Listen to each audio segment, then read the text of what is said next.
Welcome back to another Iron Faith coaching call. We do these every Tuesday at 1 p.m. Eastern Time.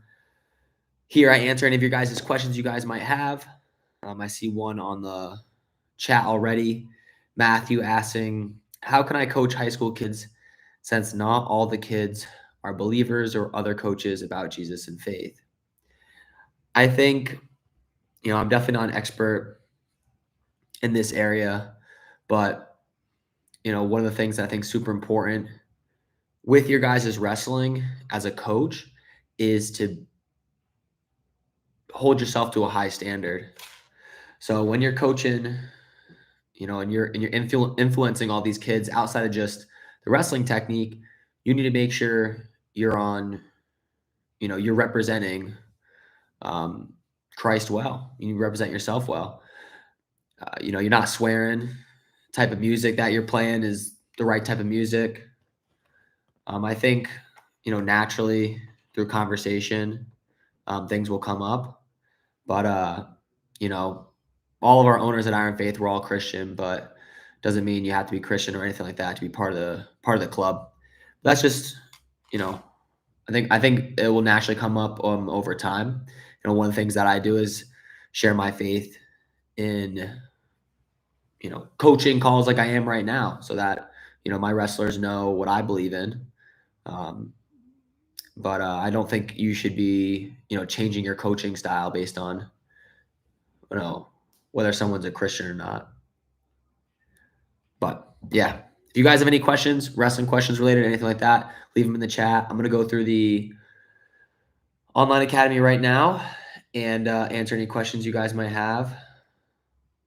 Let me just go to the school. Let me see.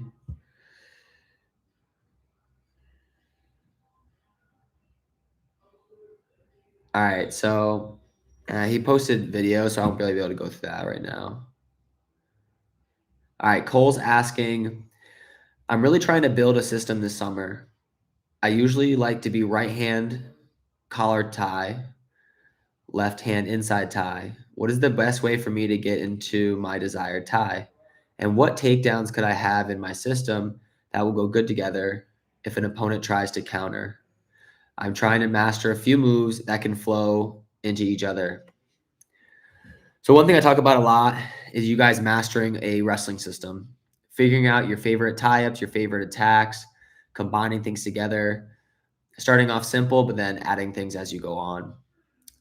If you go and watch the best wrestlers in the country, you watch videos of them, they are all hitting specific techniques again and again. And you can see them trying to force those moves. No matter who they're wrestling, it's pretty much the same attacks. So one of the things that I teach inside my online academy is how to go about building that wrestling system. And one of my online members, Cole, is asking specifically about an inside tie collar tie position. So it's probably the most common tie up that kids do is they'll inside tie with their left hand, they'll collar tie with their right.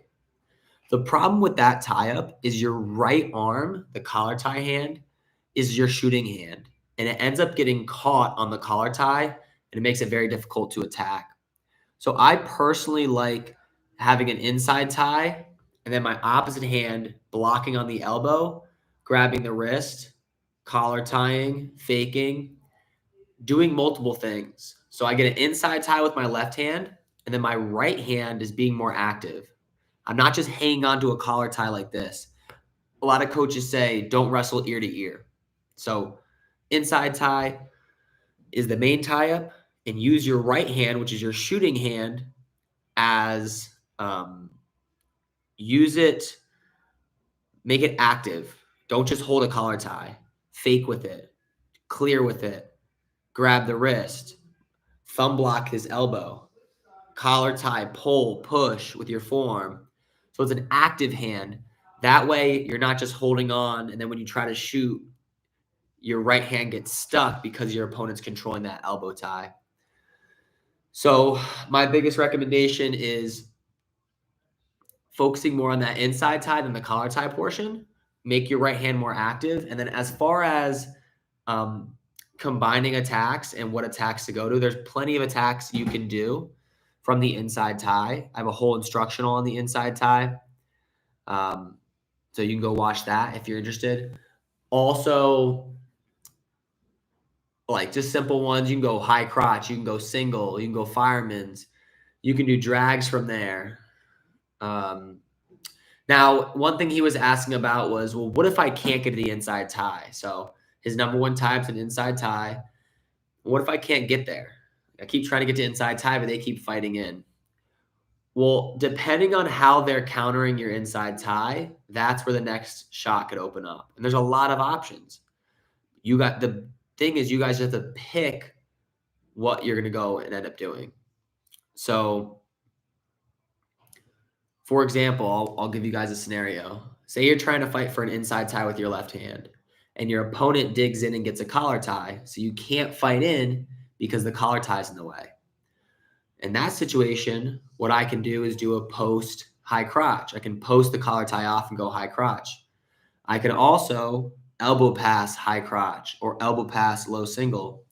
You can even post double, right? So the options are kind of unlimited, but what you need to do when building out a wrestling system is you pick your go-to tie-up. So you guys watching need to know what your go-to tie-up is. Is it inside tie? Is it collar? Is it underhook?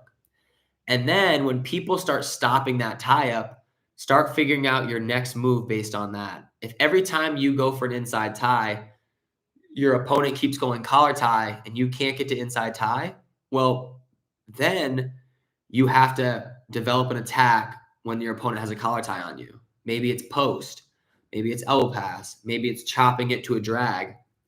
Again, there's a lot of options, but pick one so that you have your next system. Then you can drill trying to get to inside tie. Doesn't work, they're going collar, post high crotch. All right, you can drill those repetitions, okay? Now moving on to other questions. If you guys have any questions, feel free to leave them in the chat. If you can't hear me or any issues with that, let me know as well. And I can post in the chat real quick the online academy for those that aren't a part yet. We have over 8,000 people inside the online academy. It's growing every day. So if you guys are interested, definitely hop on. I just posted a link in there.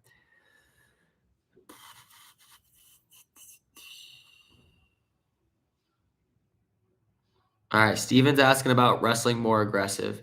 Can I get some advice? I'm a fast and explosive wrestler, also decently lanky, but I'm having trouble pushing the pace and hand fighting.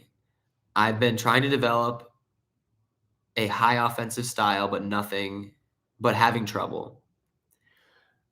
So here's some tips if you guys want to increase your aggression so that you guys are, scoring more points. The first thing I would really recommend is implementing that at practice. So when you guys are in the practice room, take significantly more offensive attacks, attack more. If you're nervous about getting go behind, I would pick a practice partner where you feel confident in that you can take down so you can build some confidence there. So first off, you have to, when you're wrestling live in a practice room and you want to be aggressive, attack.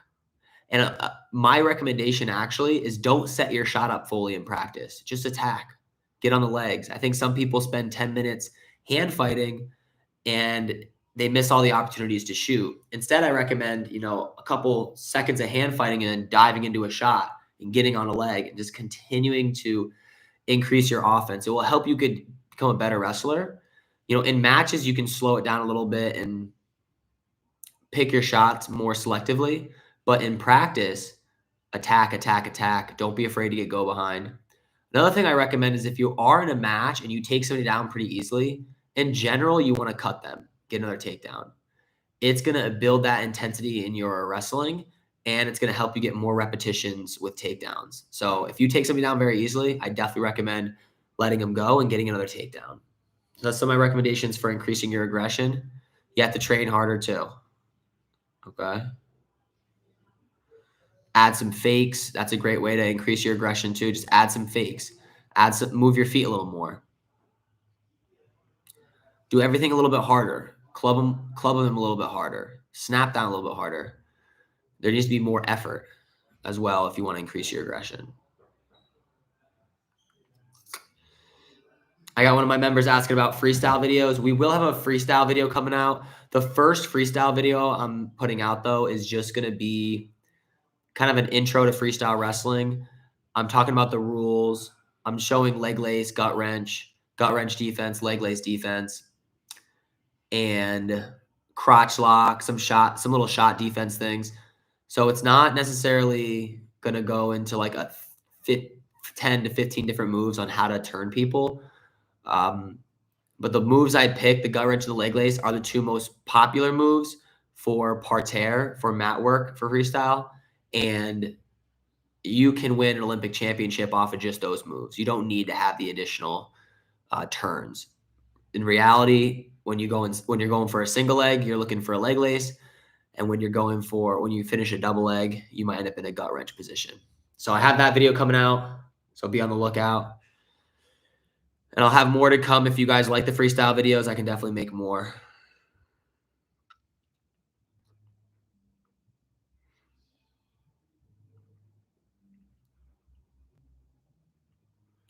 Let me know if you guys have any questions. You can throw them in the chat. I'm just kind of looking through questions inside the community. Also, I'm not sure if you guys know, but I did just release my book called The Complete Wrestler. And what this book is more of like a journal, but not like those wrestling journals out there that kind of talk about, I know a lot of wrestling journals, they'll be like, just like put the date at the top, put a wrestling goal, and then kind of write little notes in there. That's a section of it, but the main thing with the Complete Wrestler is it has all my technique videos organized. So if you guys want a book where you can go, say you want to see the correct way to do a double leg or a high crotch or sitting in the corner, you go to the table of content in the beginning and you look for double leg, tells you the specific page. You flip to that page and you're going to get the QR code to the exact video and a section to take notes. This is the old version right here. This is my old version, but I'll give you a quick example of what this book is so you guys can kind of see. So, Ricky's saying it's a great resource. I appreciate it. So say you guys like double leg, like say you're looking here, like, man, how do I hit my, how do I get better with my inside tie and collar tie, say, right? Well, let me go to page 40. So you can go right to page 40. Once you go to page 40, you just scan the QR code. It has timestamps of the entire video. And then it has a little note section. You guys can, let me just flip the page. It has a little note section up here where you guys can write little notes on that specific position. There's also a 12-week strength training program in there that you guys, again, can fill out. So it's not just a strength training program. It's like a journal strength training program where you can write out each day the exact lifts, has information on nutrition. So if you guys are interested, I'll post that in the chat too for those that are looking to,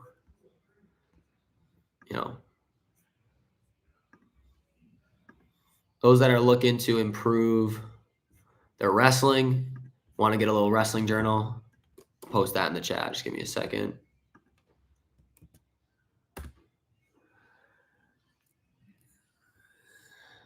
And Ricky got it, so he likes it. Do you have any advice for someone coming from judo? Yeah, I did judo. I did judo for a few years.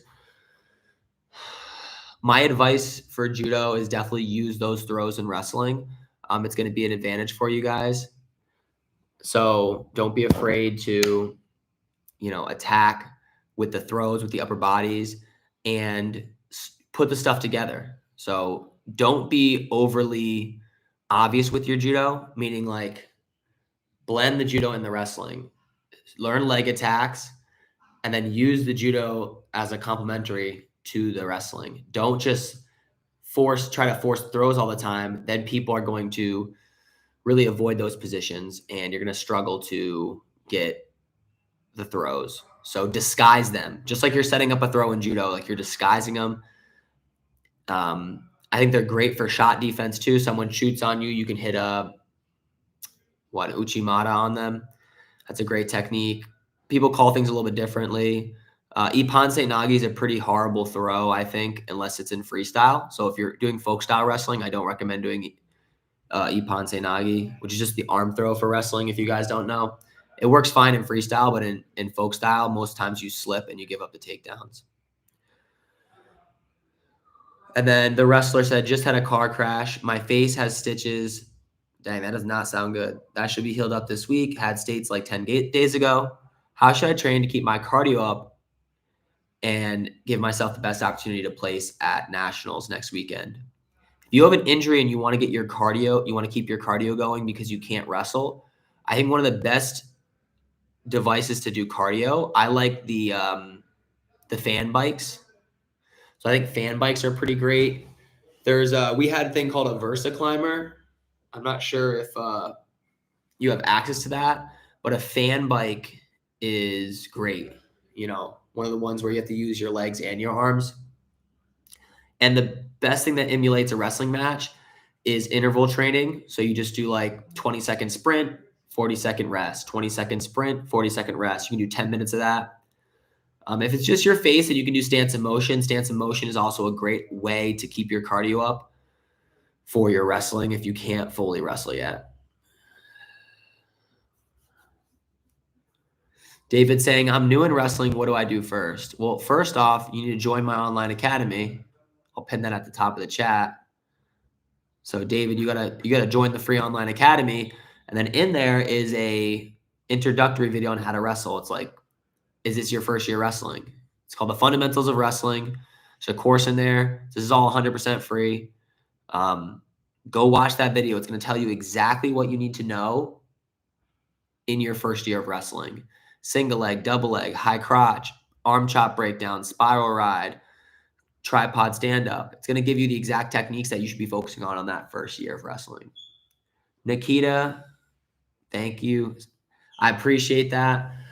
I got some more instructional videos coming out. Like I said, I have a freestyle one coming next. And, you know, I'll keep going with more videos. I am doing a video showing how I run a wrestling practice so that you guys, it's mainly for the coaches to kind of see like, hey, what does Iron Faith do? Maybe they can pick some things up from it. So that will be like, I mean, everything takes a little bit of time, but that will be another one coming out. Can you make a video about acrobatics, mat awareness, like your video about flexibility routine? I might be able to. I mean, I could do flips and stuff like that. I don't know, like what the video would be. Would it just be a gymnastics video? How to do a front flip, how to do a back flip, how to do a cartwheel? You know, I don't know. I'd have to do some more research. There's somebody who like specifically focuses on those movements. So, you know, maybe I could do something like that. David, you have a Greco-Roman tutorial. I do not have a Greco-Roman tutorial yet. I was going to get one of my friends who knows Greco-Roman a lot better than me to collab on a video, kind of like get him in here. So that might take a little bit, but I'm not going to do it. I don't think I'm going to do the Greco-Roman myself just because I personally never competed in that style. And I understand throws. Obviously, I did judo, so I have a great understanding of throws, but I don't really want to give an expert video on Greco-Roman without having somebody who's a high-level Greco-Roman wrestler with me. So I will do a Greco-Roman video at some point. Freestyle is much more popular, especially in the United States. So, you know, that's kind of what I'm going to focus on more for my guys. But yeah, at some point we'll have a Greco-Roman one. It's really, what do you guys want? I mean, do people really want freestyle videos? Do people really want Greco-Roman videos? Or do they want another video on, you know, how to finish from the crackdown position, or more setups to a single leg, you know, or how to get off bottom? I filmed a video on how to get off bottom, like another one of those videos, just on, you know, just on a couple things that I feel like a lot of people make mistakes on, but the audio didn't work. So that was an issue. All right. Left foot leads versus right foot leads. Thoughts on advantages and disadvantages and tips for left foot wrestlers. If I was a lefty wrestling a righty, I'm attacking a single leg.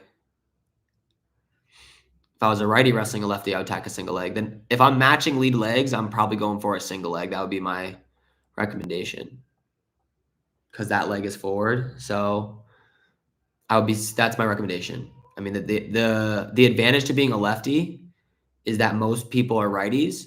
So when you wrestle people, they're not used to wrestling you. So there is an advantage to being a lefty over a righty, but it's not advantageous to like switch to a lefty. Like that's not like halfway through your career. It doesn't make any sense. But there is a slight advantage to being a lefty because less people are lefties. So it's less common. People aren't as used to wrestling people that have the opposite leg forward.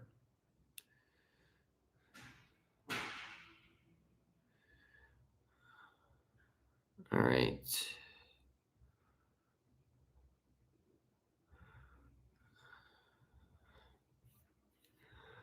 Okay. What is the difference in folk style and freestyle wrestling? Folk style wrestling, the main difference is just the mat wrestling part of it. So in folk style wrestling, you wrestle on the mat for a lot longer. And it's just totally different. The mat wrestling is completely different. In freestyle wrestling, you're doing about 10 seconds of mat wrestling before they stand you back up. Most of it's on your feet in the neutral position. Folk style has a lot more mat wrestling, and there's also like no exposure points. So if you flip someone onto their back, but there's no control, then you won't get points for it. So if someone shoots on you and you crotch lock and throw them, and you guys both roll together and end up back, on your feet, say, there'll be no points in folk style, but in freestyle, you'll get points for that. And then there's a couple other little details, but I actually explain it in the freestyle video I'm posting soon, where the video's coming from like people that have done folk style and are trying to learn freestyle. So I'm kind of sharing the differences between the two in more detail. How do you improve in the off season? If you have access to a club, go, obviously go find a place that you can train. But that's the real key. The reality is I would find it very difficult for you to have success unless you I would find it very difficult for you to have success unless you are training. So if you can't find a club, a high school practice, something that's going to allow you to train, right? Get a friend in a wrestling mat. Like you need something. You need a place to train. Reality is you're probably not going to get that good unless you're training. It depends on what your goal is. Are you just trying to win a couple matches? You're just trying to be varsity? If you're trying to like place at states, win a state title, your chances of doing that without having a practice partner, a mat, some place to train is very low. So my biggest recommendation, and the thing that's gonna make the biggest difference for you, is finding a place to wrestle. You can always watch technique videos if you don't have a coach. Like I said, like you can go on the online academy. You guys can look up the videos. You guys can learn yourself, but you need an actual place to wrestle. It's gonna be very hard to get better.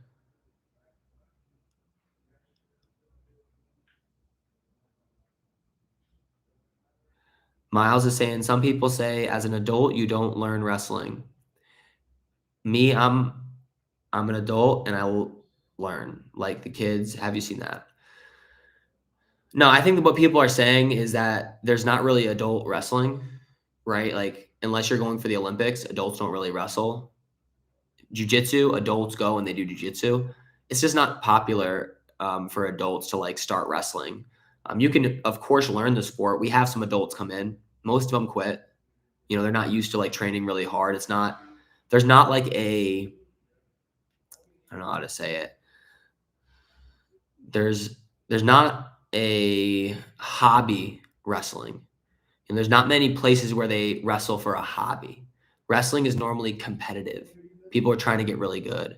So that's why adults don't really have a great opportunity to come in when they're older and try the sport out, because it's just such an intense sport and there's not many places that cater to just adults.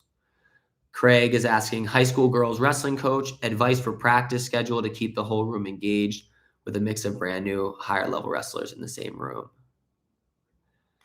Craig, is this for off season? Are you able to train 3 times a week? Are you able to train every day? Is this more for next season?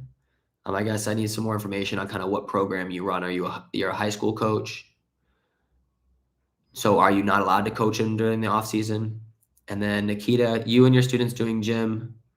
Yeah, we're lifting. We're actually gonna.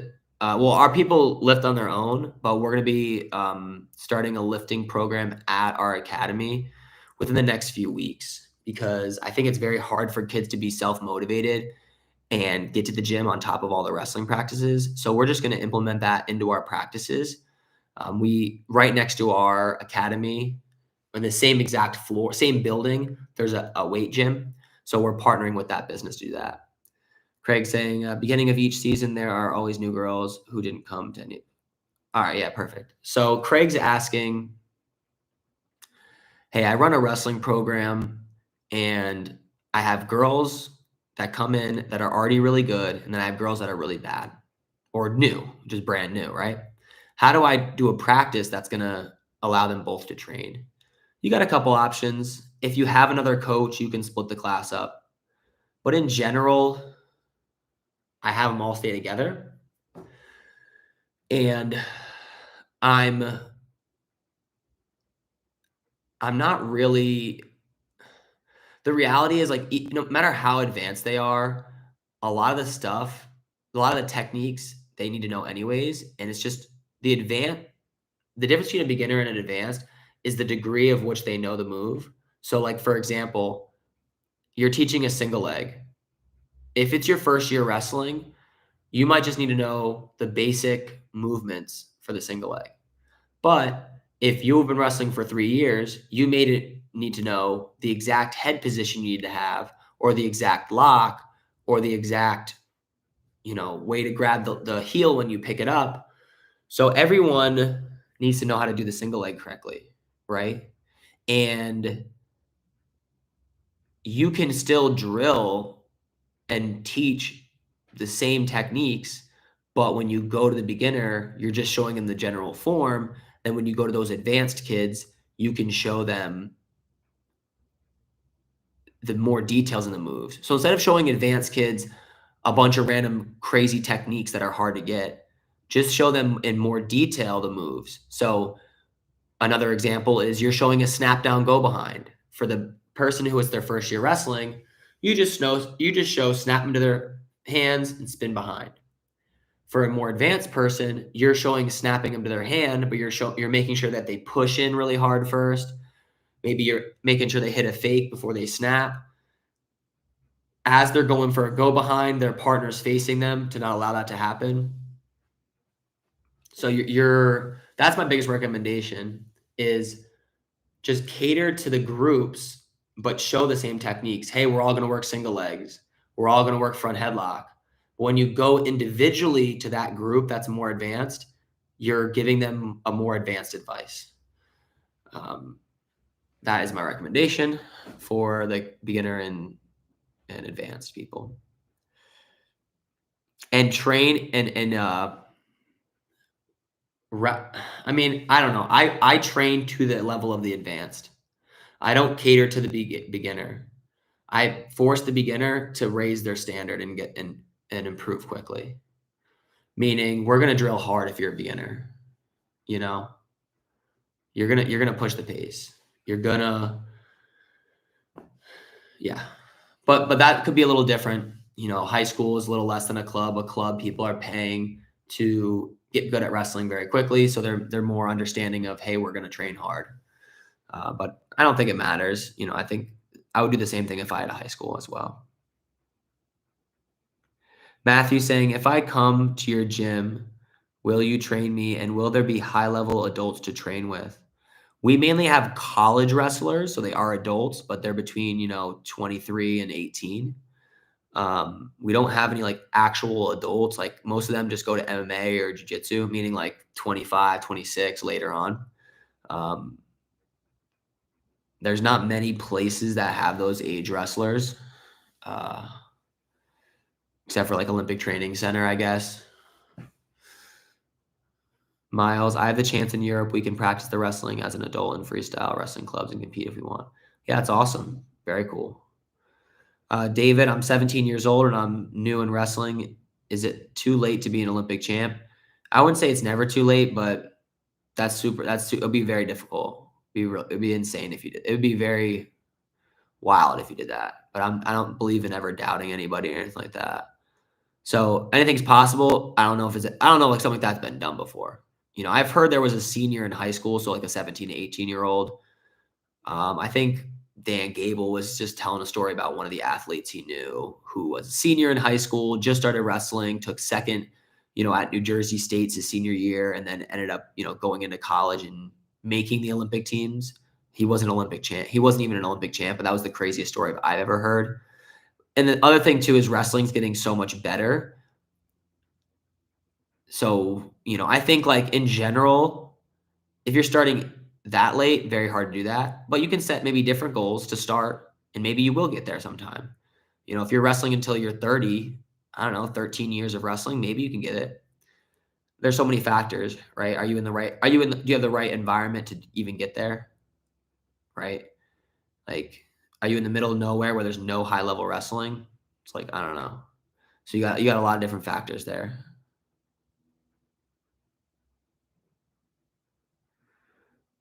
I don't know how to train. I don't know how you can train an Olympic training center if you don't have any past accomplishments. I guess Matthew, where do you live? Are you in the United States? And I'm gonna have to cut this one short today, you guys. Normally I do an hour, but I'm probably gonna be able to do another 5 or 6 minutes. Um, so yeah, David, you live in Spain? Yeah.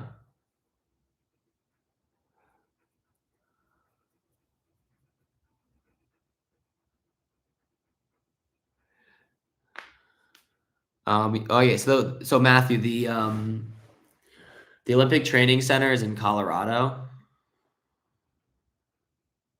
I mean, I don't know. You probably have to reach out to them and ask, are you willing to go move to Colorado and train there? Like, I don't know. It depends on like, yeah, how important. I think anything can be done. You want it hard enough, anything can be done. But are you willing to go email this person, call them up, whoever runs the Olympic Training Center in Colorado, and yeah, willing to move. So I don't know what the process is for training at the Olympic Training Center. I know most people don't actually train at the Olympic Training Center. It's kind of weird in America. Everybody's kind of training at their own facilities. So, for example, like each high level college has their own wrestlers that train there. Yanni trains at Cornell because that's where he went. So, even though he graduated, he still trains at Cornell. And I think he's might be an assistant coach there. Um, when I guess when David Taylor was training, he was at Penn State. Aaron Brooks is at Penn State. Zane Rutherford's at Penn State. Nick Lee's at Penn State. My point being is at the Olympic level, most Olympic athletes are not all training in Colorado Springs at the Olympic Training Center. They're training at their respected colleges. So you kind of have more of those groups there. So Matthew, you can check. There are people probably training at the Olympic Training Center, but I would also look into, is there colleges nearby? I mean, that's not a bad option. Is there colleges nearby? And then David's asking, what is the best state in the country? In the United States, Pennsylvania is the best wrestling state, and it's not really close compared to other states, at least right now. So Pennsylvania, like, or even you just think of like college-wise, Penn State, it's like that one town is huge, huge with wrestling. Pennsylvania, I don't know, like I feel like half the team was from the Nittany Lion Wrestling Club in Penn State, half of the world team, but I might be wrong with that. Miles, it's a little bit of both. So everything's a little bit of genetics, a little bit you can improve on. The nice thing with wrestling is you don't have to be the most genetic freak or whatever. You don't have to be super strong, super fast genetically to have success. I think a lot of other sports you do. You know, you're a football player, you kind of have to be fast and strong naturally, and then do the work to do it as well. With wrestling, that's so technical that you can match people's abilities without being born the strongest and fastest person.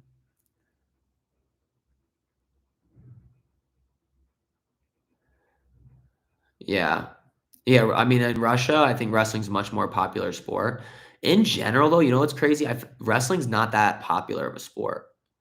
Like, I always thought wrestling was so much more popular. Like, I heard, like, for example, in America, I did judo, right? And nobody did judo. Like, nobody in America does judo. It is so easy competition for judo.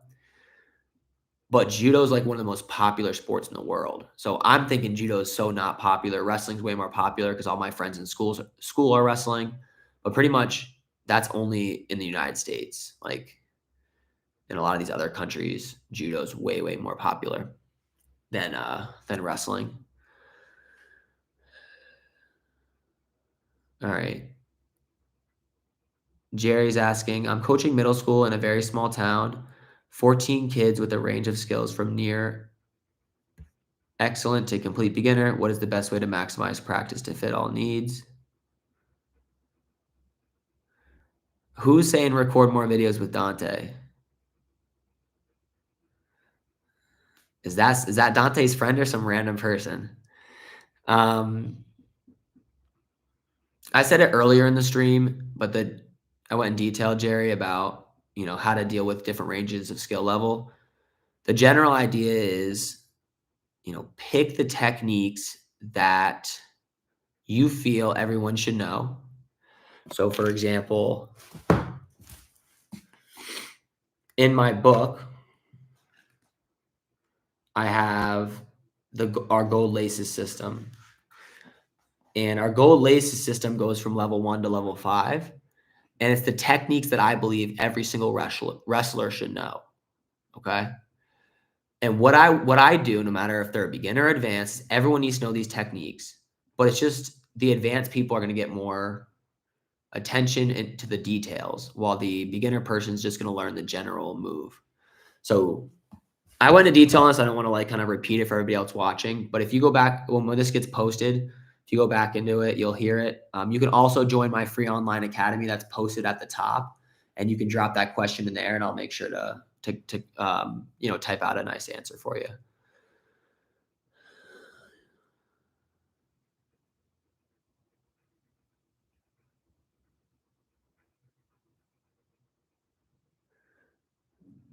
All right.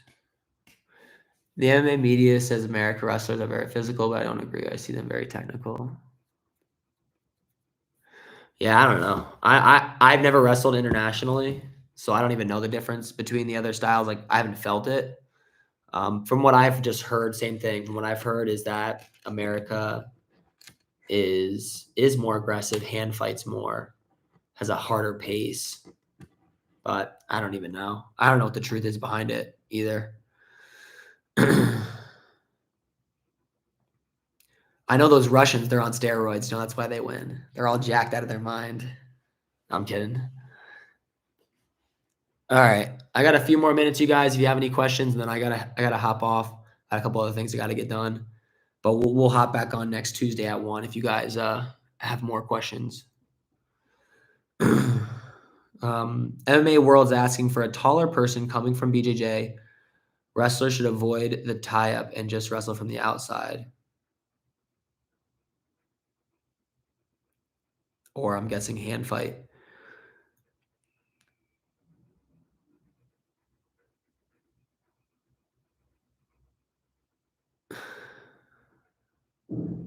If you're a taller person, I mean, I think it's too hard to not. You can't avoid the tie-up. Is more my thought. If I'm wrestling somebody and they don't know, they only know how to shoot from the open, they're not touching my legs. I think you could have shots from the open, but you need to develop both. Simple as that. If you actually want to be a good wrestler, you need to develop both. You need to develop some tie-ups. Maybe you're going for, over collar tie, over ties, but I think you need to develop both. And I think a collar tie is a great tie for a taller person. Inside tie is kind of hard to get on taller people because it's hard to seal off. Russian tie is great too, or 2-on-1 tie.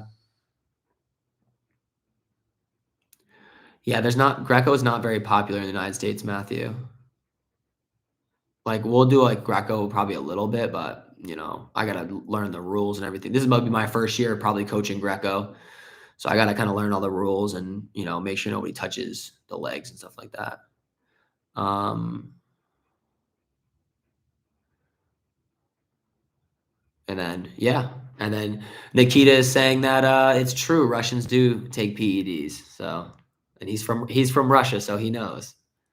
All right, you guys. Hope you guys got a lot of your questions answered. Look forward to continue to help you guys out. Make sure you guys join my free online academy pinned at the top. We'll answer any questions in there. Here to help you guys get as good as possible. Happy you guys are hopping on these calls and excited to help see you guys next week. All right. So I'll see you guys.